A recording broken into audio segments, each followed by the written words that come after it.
Welcome to நம்ம வீட்டு varieties. இன்றைக்கி பிரேக்ஃபாஸ்ட்டுக்கு ராகி சேமியா இடியாப்பம். இது வந்து கிட்ஸ் ஃபேவரட், ரொம்ப விரும்பி சாப்பிடுவாங்க. லைட்டாகவும் இருக்கும், ஈஸியாக டைஜஷனும் ஆயிரும். ஜஸ்ட்டு 10 மினிட்ஸில் செஞ்சு முடிச்சிடலாம். வாங்க இதை எப்படி செய்கிறதுன்னு பார்க்கலாம்.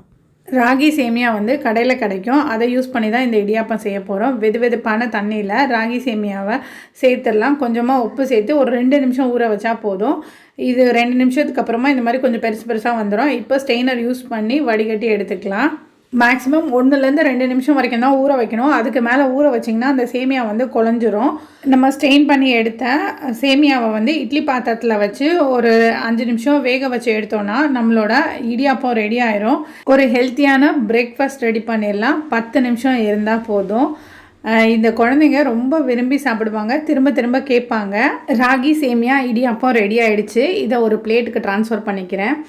இந்த மில்லட்ஸு இது எல்லாம் வந்து சுட சுட சாப்பிட்டா தான் ரொம்ப டேஸ்ட்டாக இருக்கும். இது கூட கொஞ்சம் தேங்காய் துருவல், நாட்டு சக்கரை, 1 டேபிள் ஸ்பூன் நெய் சேர்த்து கலந்து கொடுத்து பாருங்கள். அவ்வளோ ருசியாக இருக்கும், வாசமாகவும் இருக்கும். இந்த வீடியோ உங்களுக்கு பிடிச்சிருந்துச்சுன்னா லைக் பண்ணுங்கள், சேனலுக்கு சப்ஸ்கிரைப் பண்ணிக்கோங்க.